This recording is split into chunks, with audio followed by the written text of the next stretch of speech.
গবেষণায় দেখা গেছে আমাদের প্ল্যানেটের প্রায় ১০০ কোটি তরুণ তরুণী শ্রবণ শক্তি হারানোর ঝুঁকিতে রয়েছে। আর এর কারণ হচ্ছে অনেক সময় বেশি জোরে গান শোনা, কনসার্টে কিংবা হেডফোনের এক্সপোজার থেকেও এটা হতে পারে।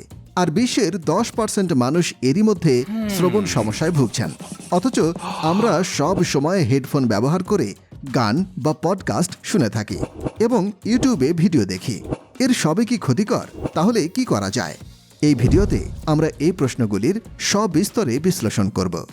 তাই শেষ পর্যন্ত দেখুন, ভিডিওটি খুব ইন্টারেস্টিং হতে যাচ্ছে। চলুন শুরু করা যাক। বিজ্ঞানীরা অনেক আগে থেকেই জানেন যে 100 ডেসিবলের বেশি যে কোনো শব্দ আমাদের কানের ক্ষতি করে এবং দীর্ঘমেয়াদে তা চলতে থাকলে শ্রবণ শক্তি কমিয়ে দেয়।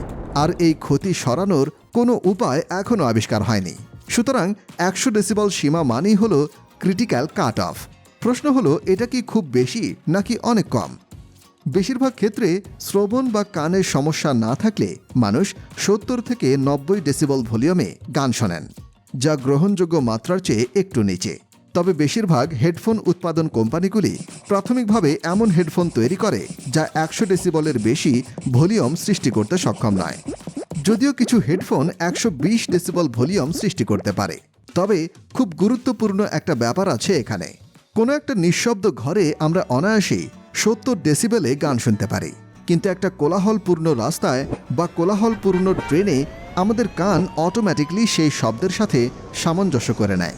তাই আমরা সেখানে আর 70 ডেসিবেলে মিউজিক শুনতে পারি না, ফলে ভলিউম বাড়াতে শুরু করি।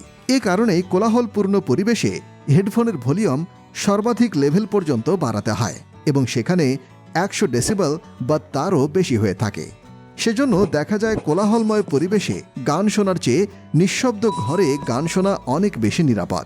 কিন্তু আরও একটা জিনিস আপনার জানা দরকার।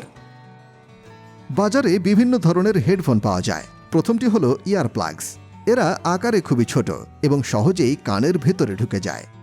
দ্বিতীয়টি হলো হেডফোন। এগুলো আকারে বড় এবং কানের বাইরে পড়তে হয়। সে হিসেবে দ্বিতীয় অপশনটি অনেক বেশি নিরাপদ। এবার দেখুন কেন। ব্যাপারটি হচ্ছে, ভলিউম লেভেল সেম থাকা সত্ত্বেও বড় হেডফোন শারীরিকভাবে কানের পর্দা থেকে বেশ দূরে থাকে, তাই ক্ষতির আশঙ্কা অনেক কম। আর ছোট ইয়ারপ্লাগস সহজেই কানের ভেতরে ফিট হয়ে যায় এবং কানের পর্দার অনেক কাছে থাকে, ফলে এগুলো আমাদের শ্রবণ শক্তির জন্য মারাত্মক ক্ষতি করে। একটা মোটামুটি হিসাবও দেখে নিন। আমরা যদি 80 ডেসিবেলে গান শুনি, তাহলে আমরা কয়েক ঘন্টা হেডফোন ব্যবহার করতে পারি। কিন্তু আমরা যদি 100 ডেসিবেলে গান শুনি, তাহলে 15 মিনিটের বেশি অত আওয়াজে শোনা নিরাপদ নয়। আর তৃতীয় আরেকটি বেশ গুরুত্বপূর্ণ পয়েন্ট আপনার জানতে হবে, তা হলো নয়েজ ক্যান্সেলিং ফাংশন। আমাদের হেডফোনে যদি এই ফিচারটি থাকে, তাহলে আপনি বরং এটিও ব্যবহার করতে পারেন। এটা মূলত আশেপাশের নয়েজ লেভেল নিয়ে কাজ করে। আশেপাশের নয়েজ আমরা যত বেশি শুনতে পাই, আমরা তত জোরে হেডফোন চালাতে শুরু করি। সেজন্য যদি নয়েজ রিডাকশন কাজ করে, তবে ভলিউম ম্যাক্সিমাম লেভেলে রাখার দরকারই থাকে না, বরং ভলিউম কমিয়ে দিতে পারি। তাই নয়েজ ক্যান্সেলিং ফিচার আমাদের কান রক্ষা করবে।